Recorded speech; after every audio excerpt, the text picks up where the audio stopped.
Friday, August 26th, here in Dinosaur Valley State Park in northern Texas.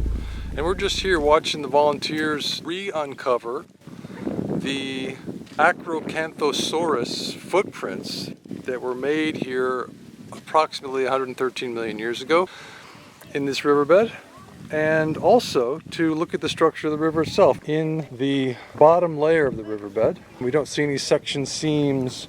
It's all one molded structure. Then we have the soft layer that's been eroded out below this harder structural layer, okay? And these are sectioned. Now, as we can see, we've got a pointer into the creek, right? Another pointer into the creek. I just want to get up here and show you what's happening, the diagonal construction of the ancients. These diagonals are 45s to the flow of the river. So there's the pointer showing us that this is a built structure. We have some parallel lines, but then we parallel to the flow, but then we have again the diagonal seam, not crack, not fracture, that ends in a pointer. You can barely see it,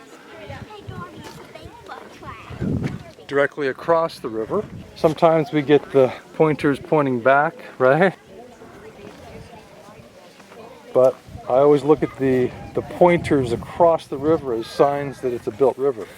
Now here's a pointer that's pointing because we have the diagonal construction, but then it meets a line that goes parallel for a while, right? But it's still diagonal construction. See how that meets that? They're all different sized and different shaped blocks because that's strong building. So we have this, what looks to be natural at first glance, sectioning, right?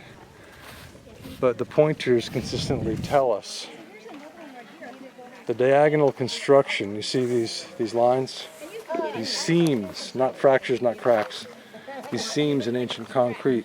Now some seams do come apart over time, and then you have the pieces breaking out as we see, you know, because the seams are weaker than the rest of it. So you'll have broken seams. Normally the seams are integral, so you can see this. You can't really see it there, but there it is. And they're strong, they're holding together strongly. You can barely even see the seams sometimes, you know, in the ancients' work. Here's one that's really, really good. So you can see how strong that is. It's lasted the millennia. We don't know how old this is. But the consistent diagonal construction gives us pointers back and pointers in across the creek.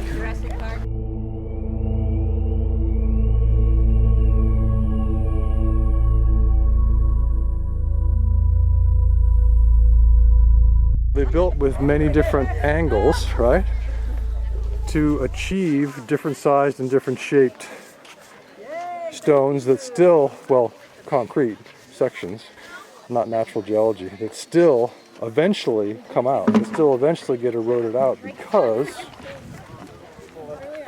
the river is too strong, takes away the softer layer, the softer earthquake mitigating layer, and then the sections fall in. So that's what's happening. But still the riverbed, the bottom, the bedrock, shall we say, the concrete that the ancients laid down to create the course of the river still stays here, no matter what happens on the banks. So slowly the banks get eroded, but the river is still here. So the hills on either side are still here, you know. So no matter how many of these get eroded, the river will still run the same way it was meant to run by the ancients who built it. So there's another point pointing in. Again, we've got a sort of ragged line that ends in a point that goes with the parallel to the flow of the river section there. So always different section sizes, always different section shaped to keep the building strong. Completely opposite to what we do. We use the same blocks, right? But they went with different shapes, different sizes. There's a little bit of a curve to that.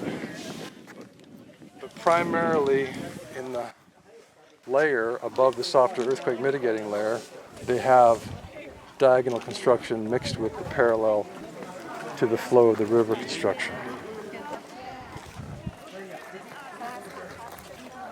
So the pointer tells all. I'm just gonna, you can be there. You don't have to.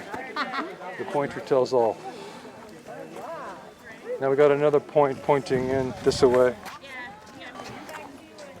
They really used big sections. I mean, these are astoundingly large, you know. And then they use small ones. So they're mixing their sizes, they're mixing their shapes. Could have been 1,000, 10,000, a million, 10 million, 100 million, or more years ago. These footprints are dated because they believe it's geology. So they've dated the geology, and so they date the footprints, but who knows when it was built.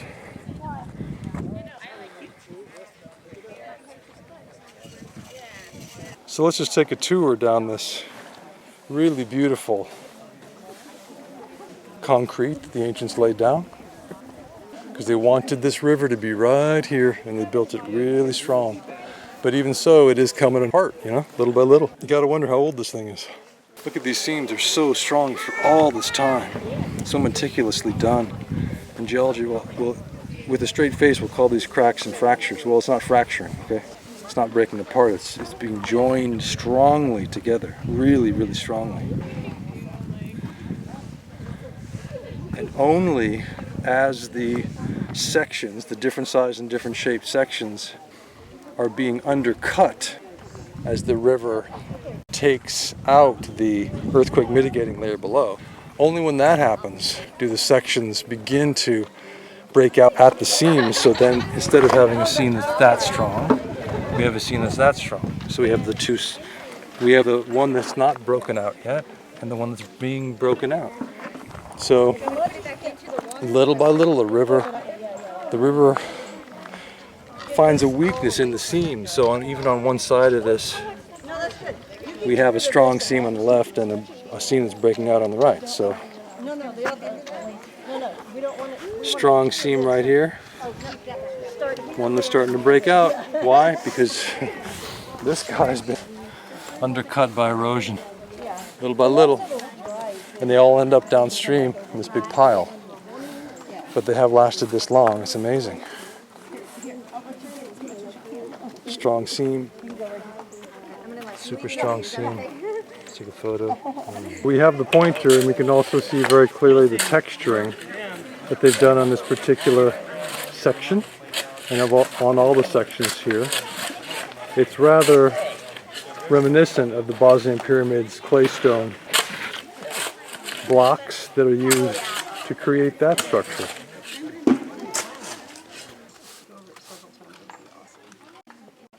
Here we get a little glimpse into the interior.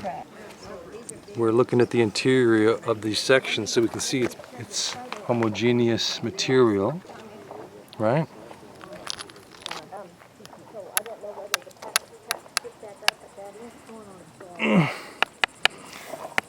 Okay. That's harder than I thought. Yeah. There's this guy on the Very hard. Huh. NDF team. Interesting. Yeah, because you don't see many cracks or fractures. You just see sections coming out whole, but these two have cracks and fractures. Interesting. You know, there's no cracks or fractures in this guy right here. But then next to him, we do have that. Very interesting.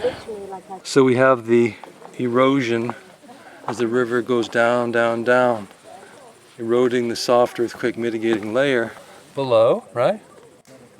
Taking it out. And then the strong structural layers eventually come down. They eventually break out. But look how strong they are right now. They're still so strong, even though a lot of the clay below is eroded.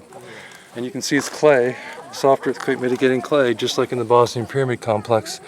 So you can just break it up. That's what they use for their soft material, often across the world. So soft earthquake mitigating clay, and yet this crumbly soft stuff lasted millennia, or longer than millennia, maybe millions of years. But little by little, the water just take it out. Then you have the hard structural layers of much stronger material that was heated up to be super strong and hold the clay in place. So that's what this is doing here. And Just a very few pieces have cracks and fractures. The rest just break out as huge blocks. No cracks, no fractures, perfectly integral. We'll just wash the clay off from my fingers that was in the soft earthquake mitigating layer that made this riverbank last so long. It was this protective soft layer that kept earthquakes from perturbing this bank of the Paluxy River. So we're walking back, and you can see the diagonal construction down here too, heading downstream on the Paluxy River.